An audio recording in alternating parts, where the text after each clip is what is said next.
So, Daggerheart. A few people asked me on Discord about my further notes on the game. Apparently, they're really kind of flopping on the fence about it. And I like to be impartial, so I'm going to go ahead and do another video about this. The first one was with Neckbeardia over with James. But we'll go ahead and do this again. So, Daggerheart is, in their words, a... So many fucking names on here. Good lord. What do you... Let's see here. So, Daggerheart is a collaborative role-playing game set in a high fantasy world, a place of incredible magic and perilous adventure. So, it's a high fantasy RPG game. Now, I don't know why they sought the need to put collaborative in there. All these games are collaborative in a way. They're all working together with a DM or a GM or a CC, whatever we want to call it, and then a players. It's all collaborative. So then it takes the time to explain to you what a tabletop role-playing game is. And then what kind of game is Daggerheart? So Daggerheart is a heroic narrative-focused experience with combat as a prominent aspect of play, facilitating emotionally engaging player-driven campaigns that are punctuated by exciting battles and harrowing challenges.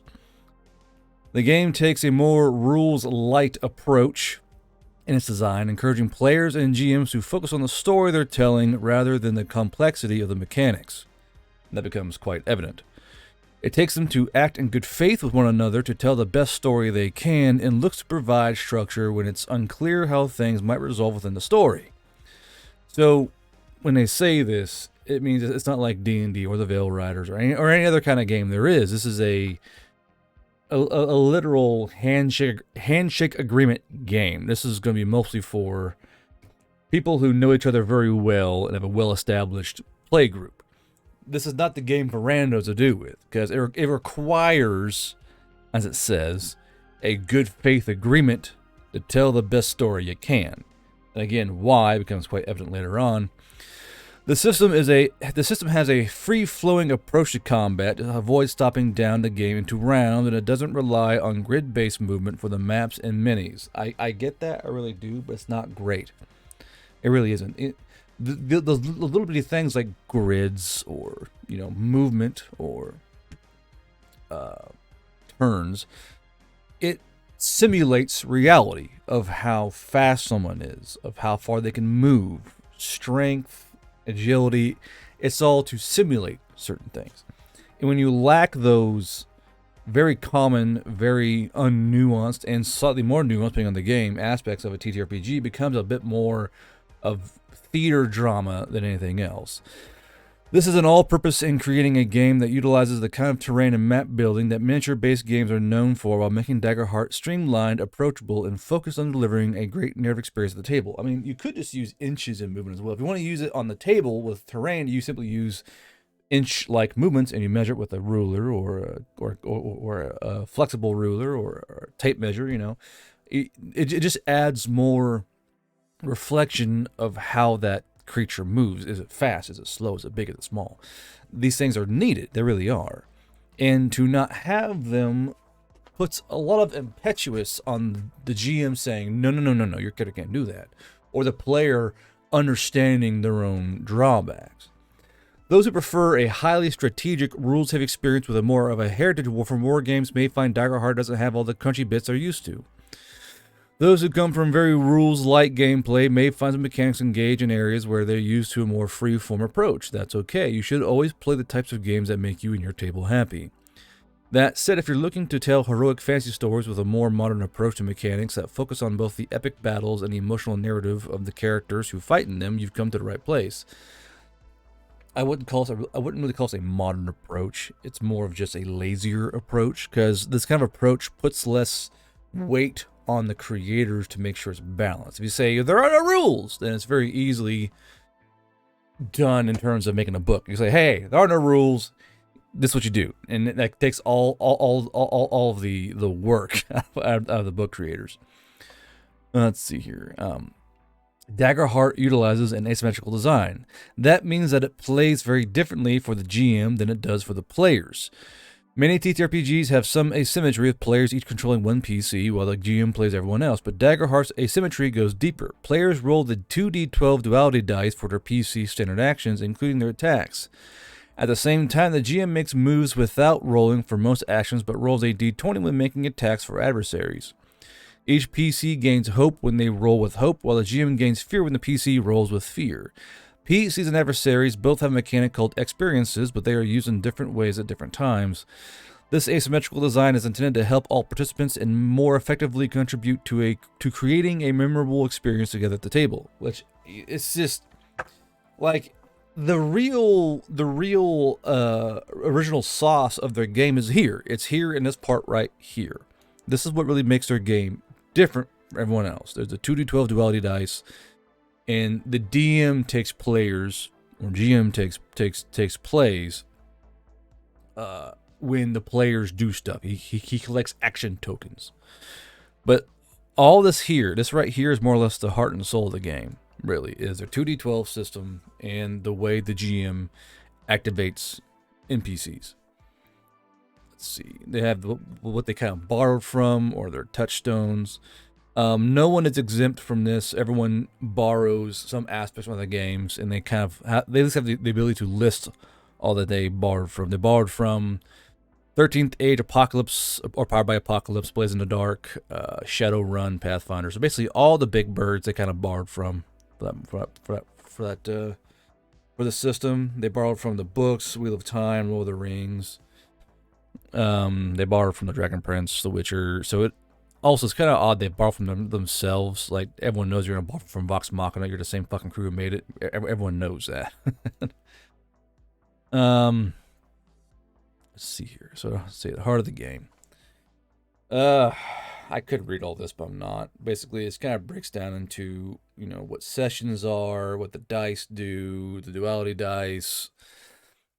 This, I don't even know why this is even here, really, because the heart of the game was right here. I mean, you described the heart of your game right here. You already fucking did it. You don't need this whole other page describing what your heart of the game is. One thing that I find curious is that they say there is no winning or losing in Daggerheart in the traditional gaming sense. The experience is a collaborative storytelling effort between everyone at the table. The characters may not always get what they want or achieve their goals the first time round. They make big mistakes or even die along the way. But they might die along the way. But there are no winning or losing conditions into the game. If the character dies, a party may seek out a way to bring them back to life, or that player may instead make a new character that party meets along their journey. This is not a heart of your game, Daggerheart. That's a heart of any RPG game. That's how they all work, brother. They all work like this. Okay, so again, I don't know why this is even here. This whole page could have been done away with, to be honest with you. The most important rule of Daggerheart is that you make the game your own. The rules included in this manuscript are designed to help you have an enjoyable experience at the table, but they should never get in the way of the story you want to tell, characters you want to play, or adventures you want to have. As long as your table agrees, everything can be adjusted to your group's play style. If there's a rule you'd rather ignore or modification that works better for you, feel free to implement it with your table's consent. I just don't understand, like, I don't know, it may just be me not understanding what their point is. Like, if you don't want guys to use the book, then why offer the book? I don't know. I might just be not getting something. I'm too unbased to understand what they mean. I actually don't know what it may be. So, player principles. It talks about, like, helping your allies. Don't take the spotlight. Hold on to the narrative gently, is what this one says. The world overview. The world which you explore in Daggerheart will typically be one of great magic, wondrous landscapes, mythical beasts, and powerful foes. In this game, that world is something that you are encouraged to build together at the table. You may, of course, always choose to use an existing location you're already familiar with, or a supplemental setting book. So, because this game has established ancestries, communities, classes, abilities, and spells, some aspects of the world still will exist similarly across every campaign. So, apparently, I guess there's the canon world, and then whatever world you have, which I get. But generally, if it's a game book like this, any game book, really, whether it's Pathfinder or D&D or Daggerheart or my game or James's games, there's going to be a world attached to. And usually you want to encourage those who are playing it to attach to that world. Or, at least with me, I tell folks to build within that world. If you want to make your own town, make it inside that world. That way everything else makes sense. you know. The core realms, there's the mortal realm, the hallows above, the circles below, the realms beyond. These are all very milquetoast names. The mortal realm, the hallows above. One thing I've noticed is that Daggerheart does not play with names very well. You see that a lot in the races. Magic and spells. You acquire the gift of spell casting, you know. Let's see here. Need a set of dice to play, characters, game master, game dice, character tokens. So this game requires character tokens. So you get about 7 per player, but you may need more depending on how many actions you take. If you start chaining actions, you're going to require more tokens because the GM keeps track of all the tokens you use and uses those tokens to then activate NPCs. So you probably need at least like 14 of these fucking things, to really be honest with you. These tokens not only make your roles and actions easier to resolve, but also provide an opportunity to further express the color palette and style of your character at the table. You can use whatever small objects you like as a character token, plastic gems, pennies, buttons, etc., but we recommend that they be no larger than a quarter and sit on the table without rolling away. They're also game cards. Along with this rule book, you also need the cards that come with the core set, Ancestry, Community, Foundation, and Domain cards, as well as the Action Tracker and X card. Yeah. A table for all. I don't know why you feel the need to explain who can play your game. If there is no rule, who can play your game, everyone knows the game's for everybody. You don't need to express in your fucking game that's for everybody. No game maker's going to say, sorry, no XYZ allowed. No one actually cares. And this is just unneeded. This is just unfucking needed. No one... Like, Daggerheart is a game for all ages, races, ethnicities, genders, sexual orientations, religions, and identities. Every game is that way.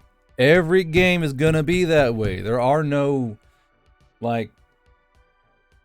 there are no games that say, like, sorry, it's a white-only game. No game's going to say that. This weird little thing you have here is unneeded. No one needs this.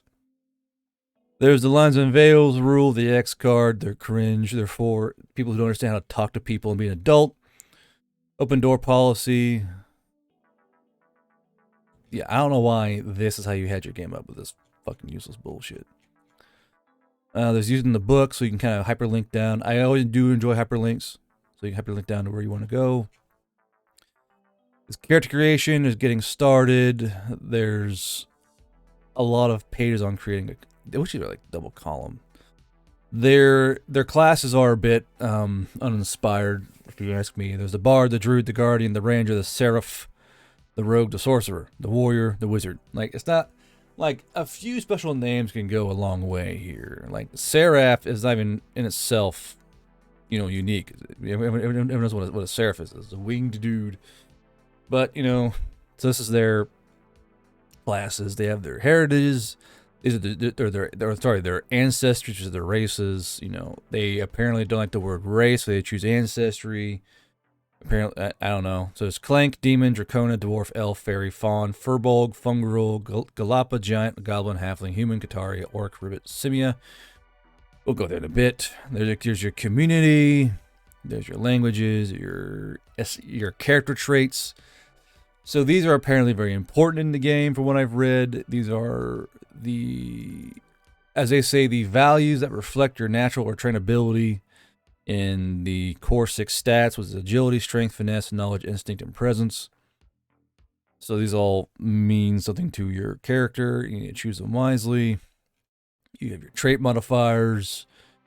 You have your evasion score, which is how hard it's basically. Evasion score is basically AC or DR. It's your evasion, how hard you are to hit. Hit points and stress, and your hope and fear. Again, I think these right here are the core tacits to the game. You have your stress, your fear, and your hope, which are used to do rolls more or less. So, as they say here, hope is a currency that represents the way fate can turn in your character's favor during the game. You'll start with 2 hope at character creation. Mark these in the hope section of your character sheet. Anytime you roll with hope on your duality dice, meaning your hope die rolled higher than your fear die, you will gain an additional hope to a maximum of 5. During the game, you can use your hope to help allies, apply your life experiences to challenges, and empower your spells and abilities. When you roll with fear, the GM can record that in their notes and can spend that fear on certain effects. So you use hope, your GM uses fear against you, which I think is a really cool mechanic. I really do. It's a pretty good mechanic. And then like stress is like your mental, emotional strain. Doesn't say what it does down here though. Starting items, create your background, choose your experiences, choose your domain cards, create your connections. Yeah, it's a lot. Lots of stuff you gotta go through. Like on the character sheet here, it has you have 14 steps. So you have step 1 to step 14 to make a character, which is a lot. A lot of steps. You have your domains, which is Arcana, Blade, Bone, Codex, Grace, Midnight, Sage, Splendor, Valor. Again, special names can go a long way because these are all boring. Boring. Like, come on. You have your cards, so there's a card system in this game. Me and James speculated that they're going to do like booster packs with rare cards. That's what we think is going to happen, but we'll see in the future. Loadout and Vault. You have your classes. The Bard. Nothing really here. Nothing really changes here. Like there's a Bard subclasses, the Wordsmith, the Troubadour. So these are all basic stuff here. Nothing really takes. No real ground is broken here with this game. They all seem to be more or less what everyone is used to in terms of classes. Guardians. Guardian.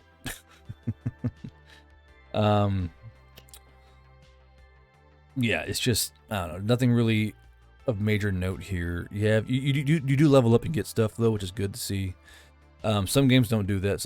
Every game should. So when you level up, you get certain things or subclasses. You know, it's good to see. You have a little companion sheet. So you have a sheet for your companion itself to keep track of, which is good to see. But again, nothing really breaking the mold here. You can find a lot of stuff here in nearly every game. I would have liked a bit more of a personal take on the classes, like a sorcerer, a wizard. Is that nothing really blows my mind in terms of what these things are. You have these are basically nothing really changes. You know, nothing really. There's no real new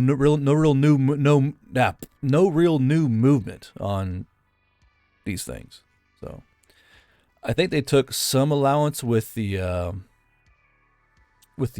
subclasses, but that's something at least. I hope they went hardcore to or will go hardcore into subclasses. Make that your own at least. Your ancestries. So I don't know why.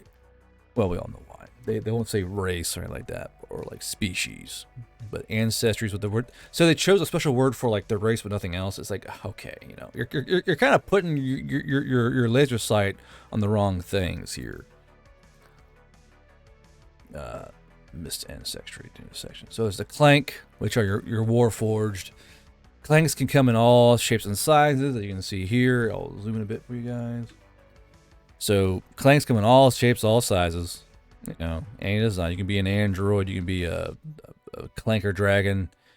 So it's basically a warforged. So they just call them clank.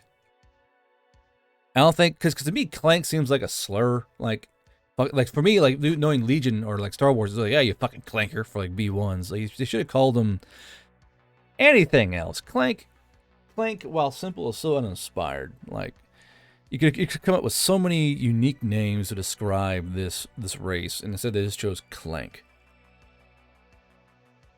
It was weird as such. It says clank, but also states that some are made out of wood or stone or clay, so they won't always clank. You know. So I don't know why they chose an onomatopoeia for a race that can be also made out of wood, stone, or clay. It's odd. There are the demons, which are basically tieflings.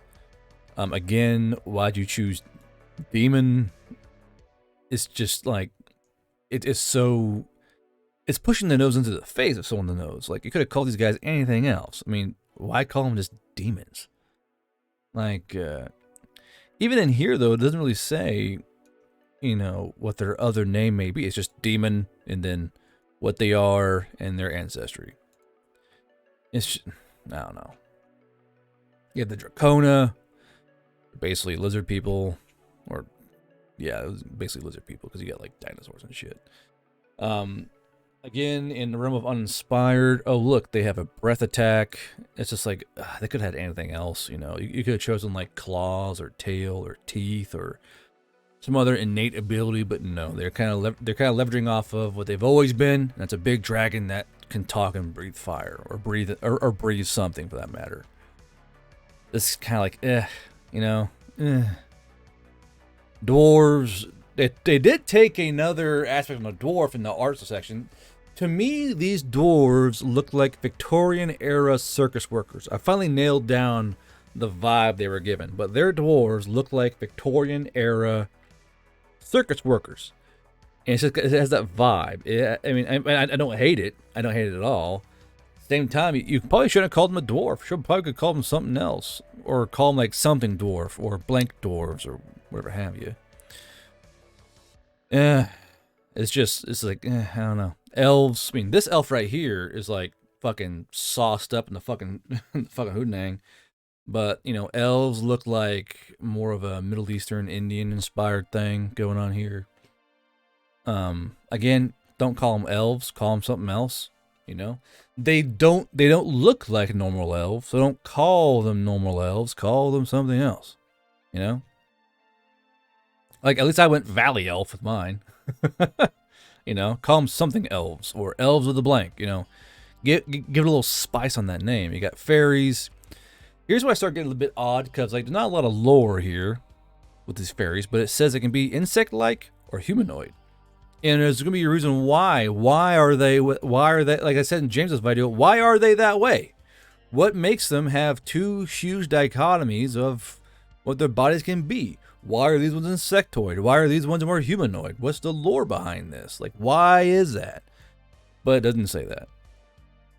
I assume they will. I assume that eventually they'll explain why, but, well, they don't. They're the fawn. They call them fawn. That's fine, I guess. And it's functional as a name, but not really fun. And their feature is a headbutt. It's like you don't say. I would have done a headbutt and something else because a headbutt's way too obvious. No shit they can headbutt. They got horns on their head. Everyone knows they can headbutt. Give them something else.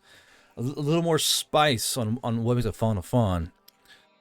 There's the Furbolg, and they're basically taking the old name and making their own thing with the Furbolgs. I know a few folks in the other video were like, actually, Furbolgs are Irish, yada yada, and like, it's just they're taking the name of what they know and turning it to the Furbolg they know, which are like the little sad cow people.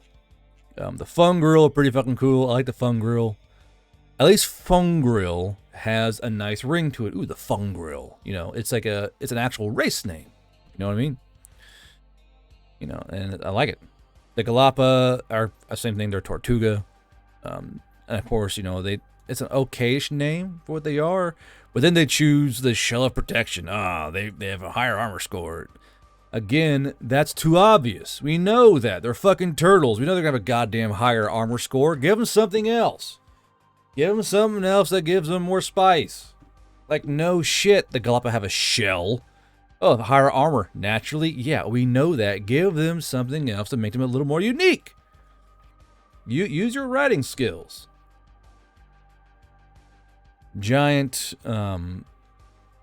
so they call them giants, but they top out at 8.5 feet. So you got a human size and a giant, which aren't really all that giant. They're more just Goliath sized. But it's whatever. They have a Cyclops, a Triclops, and a regular eye, so that's a little more breadth of scale there.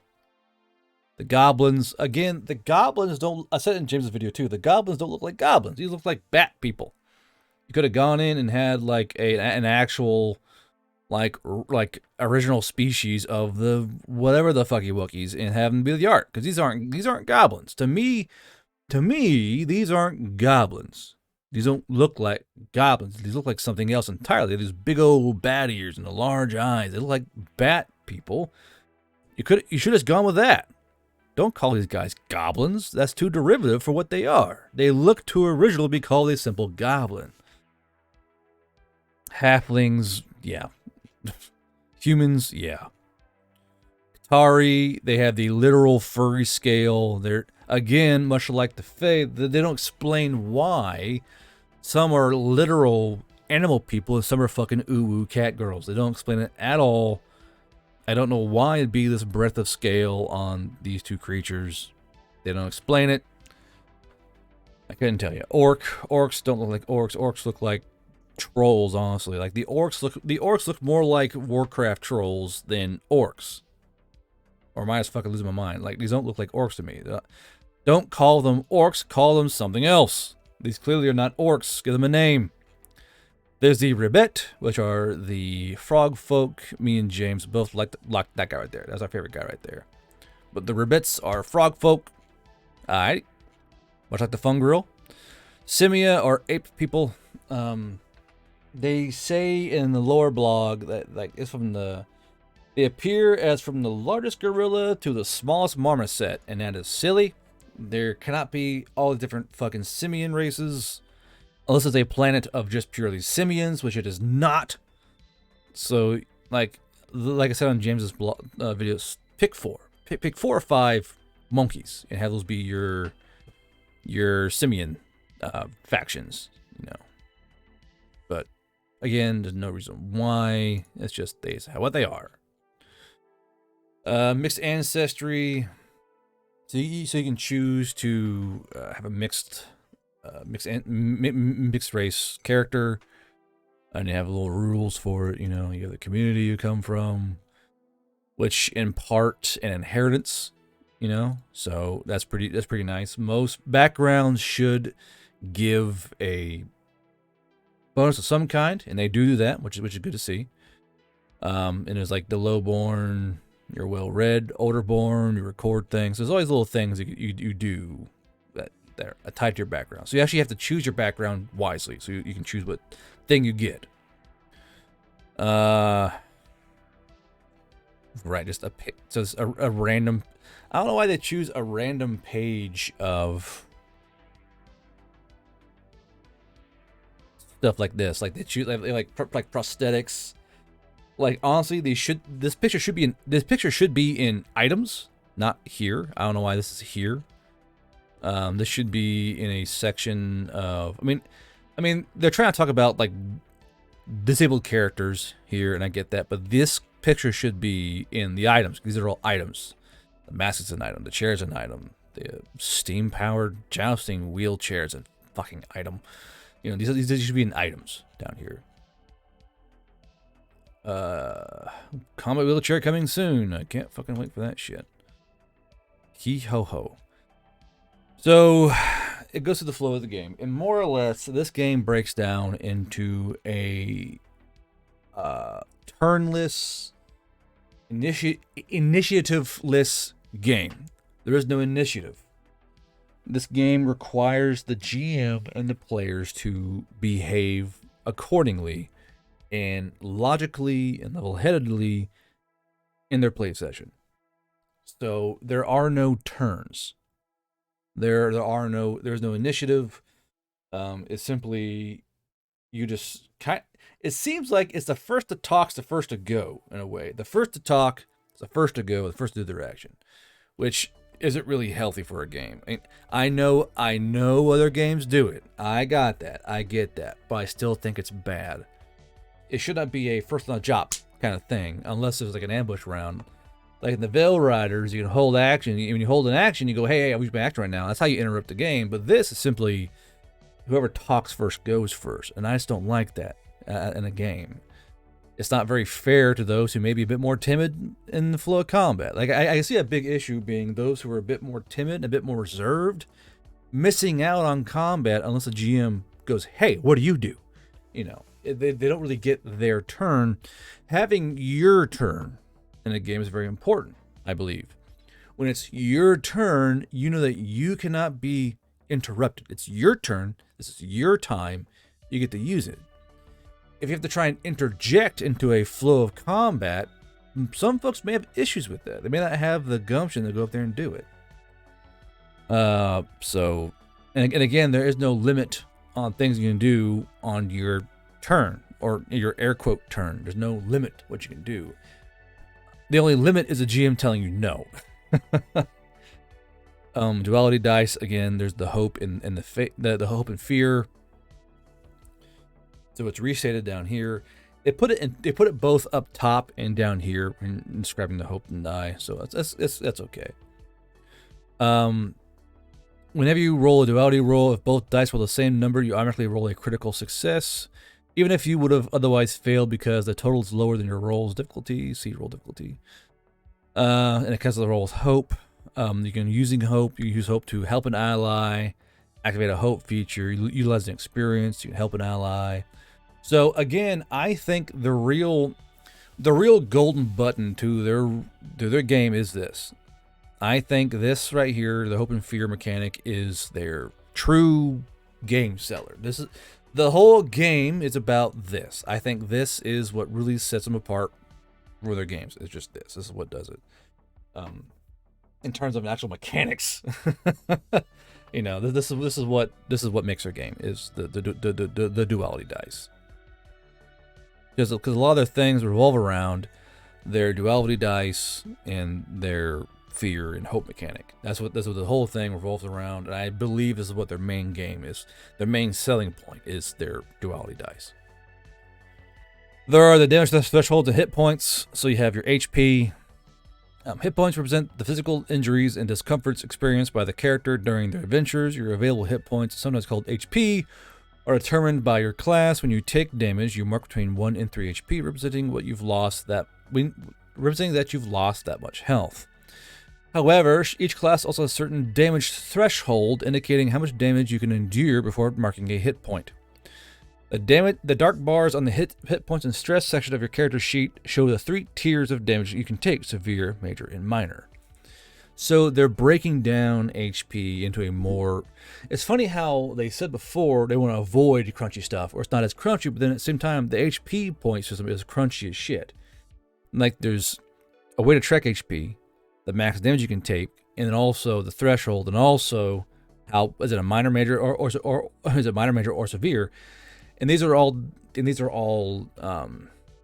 controlled by your class. So each class is going to have different minor, major, and severe, hit point, damage thresholds, which is interesting.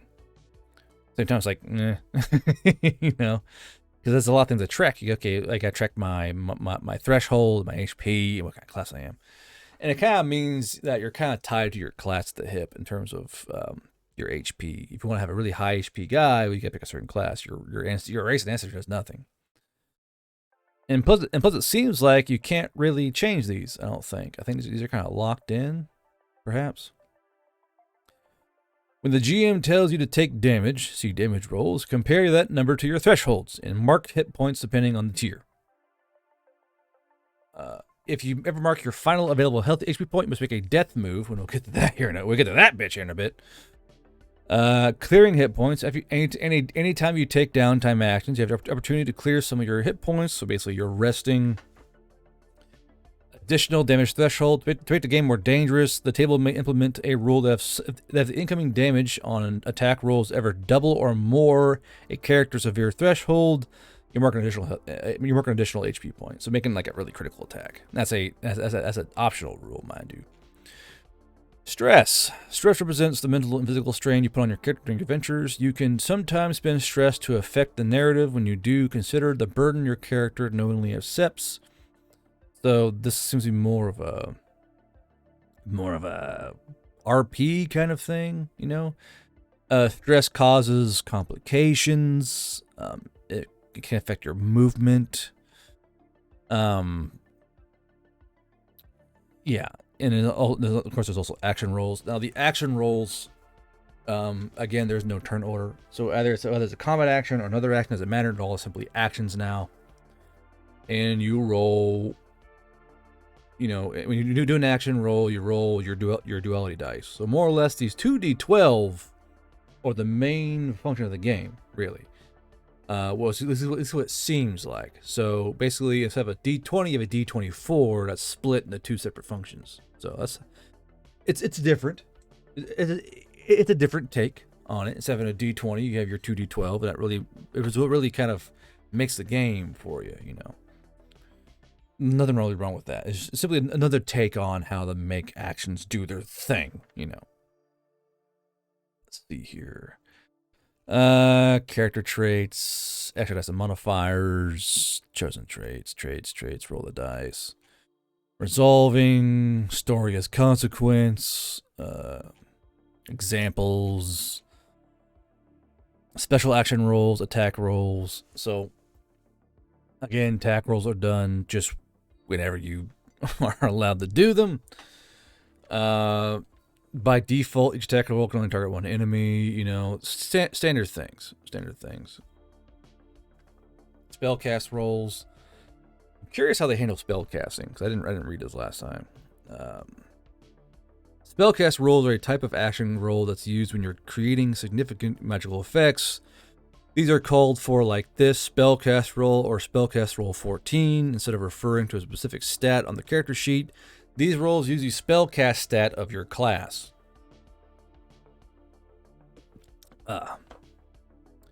Let's see here. So you have to try and pass a roll. You're doing a spell, depending on what your class is. Again, your class seems to tie to the hip for a lot of things. Let's see here.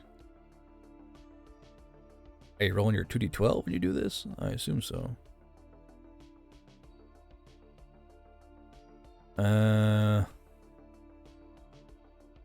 Yeah, I assume it's a 2d12 roll because it's kind of an attack roll, I believe. You can tag team rolls, damage rolls. You roll damage dice, calculate damage. That's nothing different there. You have resistances. You have direct damage.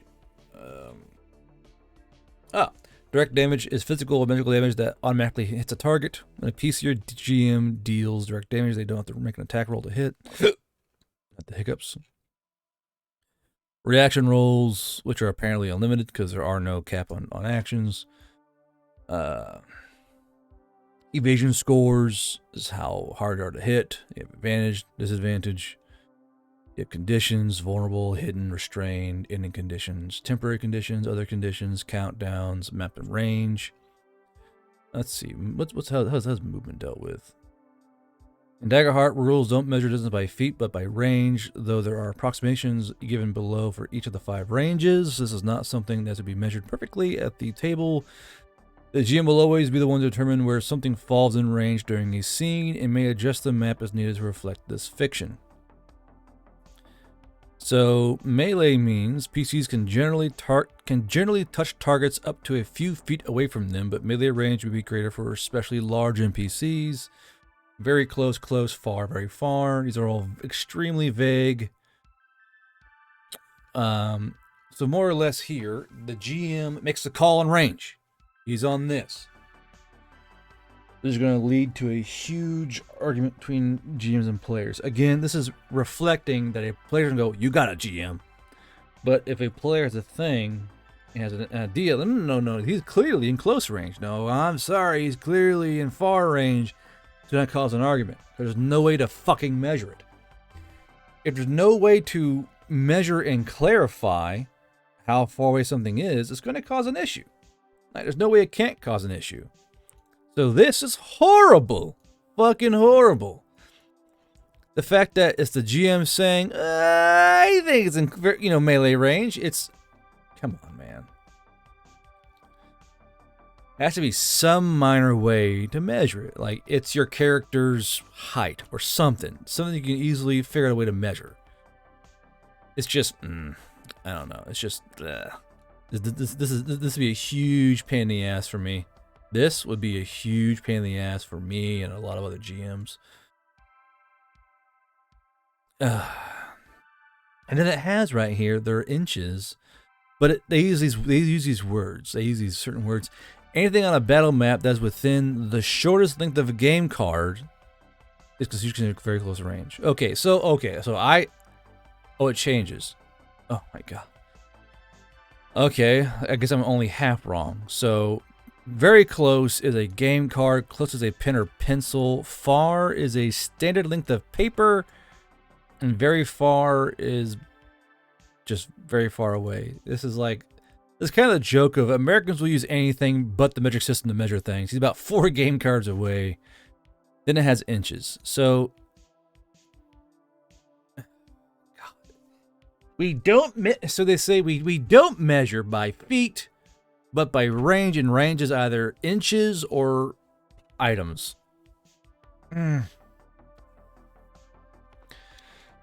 Okay, that's not. Okay, so it's either the GM calls it or you guys. It's 2 to 3 inches. It can't be vague. 3 inches, 4 inches, 5. Well, it's 2 to 3. 2 to 3, 2 or 3. A game card. Come on. Just make a call. Make a call on what it is. Just make a call on what the thing is. Make a call. Call it. Right? Just call it. Call that spade a spade, man. Just 5 inches of close range. 4 is close. 3 is very close. 2 is melee.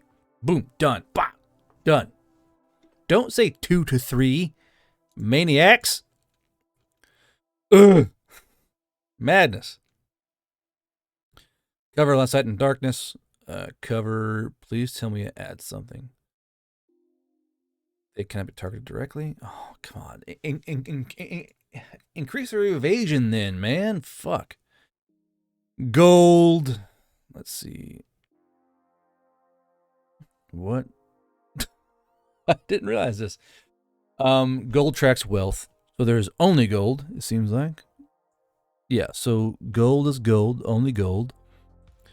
Gold is measured in handfuls, bags, chests, hoards, and fortunes.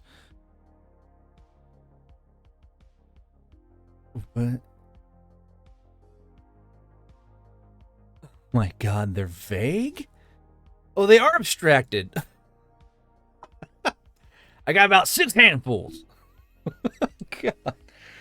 So 6 handfuls to a bag, 5 bags to a chest, 4 chests to a hoard, 3 hoards to a fortune. God. Okay. Okay, so they use abstract gold measurement and abstract-ish range measurement. Gotcha. That's not weird at all. Short rest, long rest, downtime projects, refreshing moves, downtime consequences, death. Okay, here's my first major what the fuck of this goddamn game is death. So most games, you die. Some games have death saving throws. Some have death trackers. Some may have a death roll or a death mechanic or negative HP or some of the nature or soul mechanics. They have death moves. So when you die, the player chooses a death move.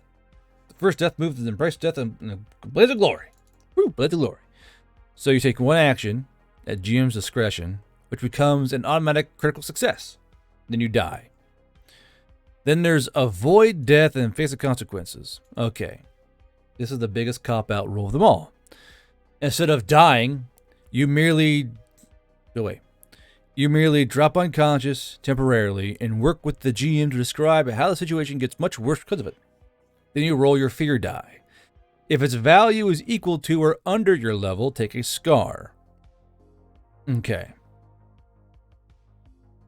So, and also you can't take actions. You gotta be dragged away and heal back up.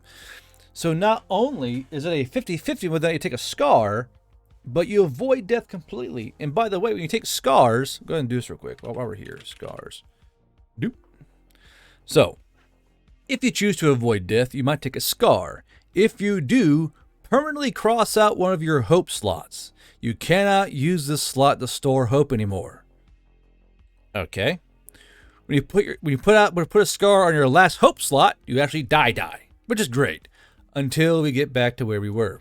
So on a character sheet, there are 5 hope slots. You can fail your ignore death roll up to 5 times before you actually die. And that's if you fail your roll. If you fail your roll. That's right there. Oh, oopsie. So if you only mark a scar if you fail your fear roll. You can game death via mechanics. And it's a player's choice. It's not like if I allow you to, I choose this. So you choose that, you roll the dice. If you succeed, you're just unconscious. If you fail, you get a scar, but don't worry, you can do it up to 5 fucking times. This is ridiculous. This is giving the player way too much power in how their character works. And this is kind of dumb. Like narratively, if all the characters choose to be knocked unconscious, I guess they become prisoners then? No one dies. Oopsie poopsie. It's all just flesh wounds. Like I don't understand where this mindset is coming from. I really don't. It's just really odd. And I frankly don't like it. I really don't. Or you can risk it all. Now, I like this one. This option I do actually like. I like the risk it all. Ooh, what did I do here? Hold on. Don't do that. Okay. Mark that one out. There you go. Mark that one. That's bad. So risk it all is you roll your duality dice. This one actually works with the actual mechanic, the duality dice. If hope is higher, you stay on your feet and clear an amount of hit points and or stress equal to the value of the hope die. If your fear die is higher, you die. Now, this one, these two should have been the only two options. This dumb bastard shouldn't even be here. That should not be here. It should have been this one. It should have been this one and this one. These two are the only ones there should have been. This useless piece of shit shouldn't be here. This is bad. Bad game design. Bad. People die in combat. Combat kills people. If you get shot in the chest in Iraq, you can't choose to avoid death. You either got to try and work through it or you've got a blaze of glory. Like, God, you cannot allow your players the indefinite fear ignore. That's what this roll here is, the indefinite fear ignore. Where if you're just got good dice rolls, you never fucking die. And not only that, you never face the consequences of your death. Sure, the narrative might get a bit more damage, but you don't face any consequences. Let's see here. So you get scars, resurrection, and don't worry, you can be resurrected. Never you worry. Flow of combat. So yeah, here we go again. Combat in Daggerheart has no initiatives, no rounds, and no distinct number of actions you can take on your turn. Just let that breathe in. Instead, any fights that happen play out narratively moment to moment, just like any other action characters might take. This provides the players opportunities to team up together in their tactics, respond appropriately to narrative changes in the scene, and not be locked into only doing violence once the first strike happens. Similarly, enemies don't have a set order which they react. Instead, the GM will make moves in accordance with the fiction. Oftentimes, these moves will happen when a player rolls with fear or fails the action they were attempting, but a GM can make a move anytime the narrative demands it. So it's like, if you want it, you can have it, but you don't actually need it. Stop saying, but you can, don't say you can do this. You can do this. This is a lot of trying to save feelings. I just say this or that. Those are your options. People aren't gonna get their fucking anuses hurt over that. Just say this or that. That's what you get. That's it. But yeah, so you track act on the action tracker when the PCs do stuff. So the PCs can give the GM the ability to use NPCs. Activating adversaries. So the GM makes a move. They may choose to spend a number of tokens currently in the action tracker. You know, yada yada. It's weird. It's just weird. So I don't know why they say embrace the danger, because where's the danger? There is no danger. If you want to, you can fail to avoid danger 5 times. There is no danger here. There's no risk, no danger. Oh no, I got knocked out in combat. Guess I'll roll my fucking cherry dice and try and get my fucking hope slot taken up. It's just, bleh. There's no danger here. Tell a story, discover your character leveling up. So you level up the GM tells them, you know. Honestly, I prefer this method. I hate EXP, so word up on doing the session based or story based level ups. That's what I do in my game. Achievements, advancements, raising damage thresholds, taking domain cards, multi-classing. Gotta hate multi-classing. All the multi-class traits. An example of leveling up. You have your weapons, you have primary weapons, secondary weapons, throwing weapons, all that fun stuff. Using armor, your weapon tables. So I assume to be pretty high on damage, but they're not really, because you gotta beat certain thresholds. So I assume to be higher damage, but I guess they're not. The names are kind of alright. Improved longsword, bladed whip, war scythe, knuckle blades, great bow, blunderbuss. Nothing really breaking the ground too hard here. The ones with names have little features on them. Devouring daggers. Let me guess. They steal. Oh, they're scary. Okay, so they're scary and deal stress. All right. You have all the stuff here, all the weapons. So you have plenty of weapons here. You're not going in blind. You got plenty of things to use at least. At least you have tables of weapons you can choose from, find, buy, armor you can wear. At least that's in there. I'll give them that. It's in there. That's something at least. They didn't leave you guys with your dicks in the wind waiting for a weapon to choice. So pretty good stuff. They have tiers to them as well. They have tier of armor. Let's see. Base score 10. How does armor work in this game? Let's see how armor functions in this game before I go any further. Start making assumptions. Okay, not that then. Let's go to the top.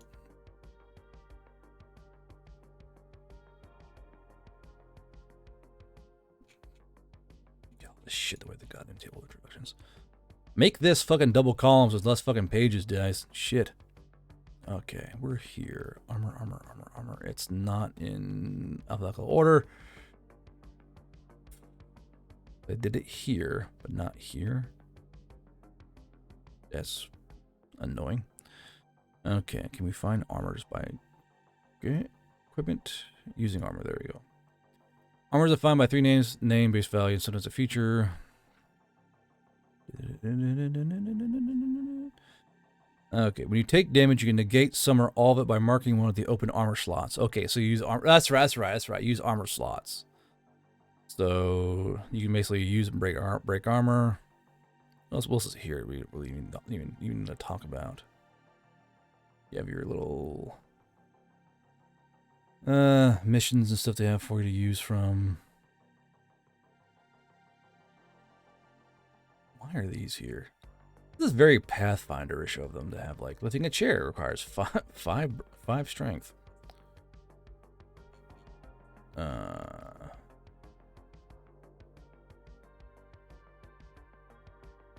Okay, so more or less you guys got it. But it's just, the game is...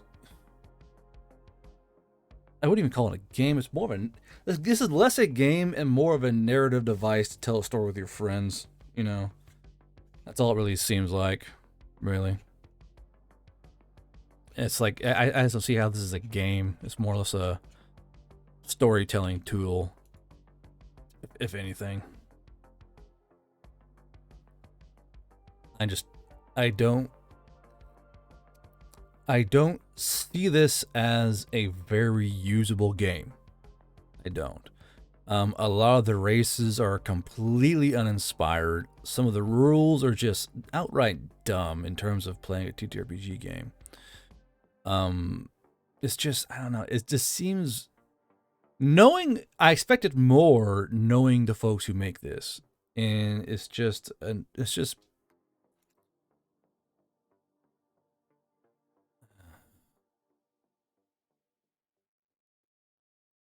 pronouns are a bit extra. Are they just all he, him, or are they all, like, is something like Zer in there somewhere I don't know about? Let's go, hold on. Let's do this real quick.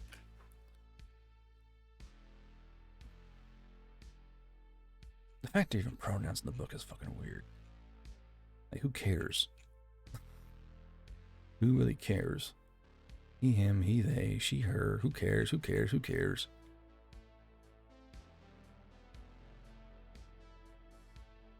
Like, could you just like you could use pronouns just in. So here's it's not the fact they have pronouns. The fact they're like this here. This seems really lazy to me. Like, why don't you just take that? Oop, where's the thing at? Why don't you just go ahead and take? There you go. Select. Oh, now you're gonna crash on me. All right, thank you. So just take this number. This what am I doing here? What's this program doing? Stop it. Just take this and put it down here. Like, he is the owner of this. They are the owner of this, and her. Like, if you're gonna use pronouns and signal off to the great virtue God in the sky, at least use it in a non-retarded way. I mean, if you want to have your pronouns in there, at least be like creative with it. Don't put like he's a Galapa, he, they. Put like Horton Grippa is a Galapa, and they are in a city that wholly embraces form. But he, like, you can do that. You can do that. Just put it in there. Put it in there. You did it right here. He'd see the Counting House become the premier inn and gambling house in Goldband. But they believe his rivals, the Hucked Bones. Like, it's already right there. Just put it in there. God damn it. Because this, like, having pronouns like that is going to get you fucking laughed at by internet, pretty much. Let's just be fair here. They, them, she, her. Like, is there even a point to having these pronouns? Like, unless you have like a fucking Z in there somewhere. Z? Zer? No? Okay. So, oh, it's searching. No. So, elixir. Okay. But, like, just put your fucking things in there in the actual, like, rundown of what the character is. Because in the end, who the fuck actually cares? God damn it. But yeah, so you have little mission things you can go through. The class sheets look like this. So here's a class sheet of Daggerheart. Your 14 steps to make it a goddamn character. You have names and your god generator, which the fact it's a god generator kind of tells me that there's not going to be not really a setting to this, I don't think, or something. I don't know, because you think the gods would be set. But if they can be Mordor, the god of birth, and it's like, then there's no point in having a pantheon. There's your armor score right there. Tick, tick, tick. You know, you have your evasion, start at 8. You have your sprint, or sorry, your agility, strength, finesse, instinct, presence, and knowledge. You have your level. You have your pronoun marker there. Why? You have your damage thresholds for your class, HP, stress, your hope, and your 5 attempts at death that take a while to do. Your experiences, your gold, how many handfuls you have. God damn it. Dumb. That's dumb. Class features, you have your Druid character guide, which you can choose eyes like winter, body that's lanky, the color of sapphire, I guess, if you want to. You have your inventory, your background questions, your connections. You have your levels, their level ups here. So when you level up, record it on your character sheet, then choose 2 available options from the list below and mark them. So levels 2 to 4. So level, let's see, 2, 4, 6. So 1, 2, 3, 4, 5, 6, 7, 8, 9, 10. So you will have 4 left over of all your marks. So it's not too breathy there, which is good to see. If you can get all of them, it's kind of silly. So here's how you level up. You get your little add-ons there. Nice, and they're not exactly very great, but I guess there's something, I suppose. Nothing. These don't seem very tailored to the class themselves, which is a bit odd. There's no like Druid unlocks here. It's just simply Experience slots, proficiencies, yada yada yada. Beast form. Level 1, you have these. Level 2, you have these. Level 7, you have these. So you do level up in your beast forms as you level up, which is good to see. You have your equipment, your play guide, and your rest things for downtime, and then you have your races, which clank, clank, clank, clank. Your anime Catboy race. It's just, I don't know, man. Here are the spell cards, and again, I could see them doing like booster packs for like rare cards of a special other thingy on or something like that, you know, because you have your gift tracker, nature's tongue, wall walk, rune ward, unleash chaos, the element warden, you know. So you do have like little cards you can print out and then use, I guess, but we all know they have the money to do booster packs, and they'd be dumb not to do it. Like, if I could, like, this is the full no cap here. If I had the money to do booster packs for like weapons and stuff, I would fucking do them. I would do booster packs with like hollows and stuff and all that. But the thing is, the hollows or the foils would have more stuff on them. Like, they'd actually be more rare. And I think it'd be a nice little, like, I don't know, a nice little accompaniment to the game itself. But yeah, so more or less everything the player needs is right here, because the player can go down here and choose their race, choose their background. So your players only really need this little fucking PDF handout. Anyway, so Daggerheart, again, it's just a fucking F-. It's still an F- for me, an F+ if I'm being generous. It's just, I just don't know, man. It's just, to me, this is a mechanical mess. I'm sure it's great for narrative games where everyone knows the score and knows not to be dickheads to each other, but it's just a mess. Just an absolute mess. And I can't get behind it. I really can't. I love the idea of their duality system. That's a pretty good idea. I can see a lot of folks stealing that. But, it's bad. It's just bad. And it's so uninspired. Like, it's just I see no notes of creativity. The spell names aren't inspired. The race names aren't inspired. There's no like inspired pantheon. It's all just so blah. Like, make this your own race, guys. They're not drawn like goblins. Make them their own. It's just so bland and milk toast. Like, I don't know, man. It's just so like nothing pulls me in. I don't feel a desire to play this game because there's nothing that grabs me.